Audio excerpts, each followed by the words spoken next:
1971 সালে পাকিস্তানি হানাদার বাহিনীকে পরাস্ত করে অর্জন করেছে লাল সবুজের দেশ। এখনো বিভিন্ন অশুভ শক্তি সোনার দেশকে খুবলে খেতে চায়।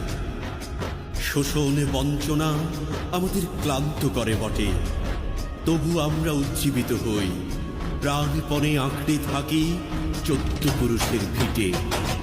জাগো জাগো জাগো চল বাংলার বীরবল, জাগো জাগো জাগো চল বাংলার বীরবল, জাগো জাগো জাগো চল বাংলার বীরবল, জাগো জাগো জাগো চল বাংলার বীরবল, জাগো জাগো জাগো চল বাংলার বীরবল, জাগো জাগো জাগো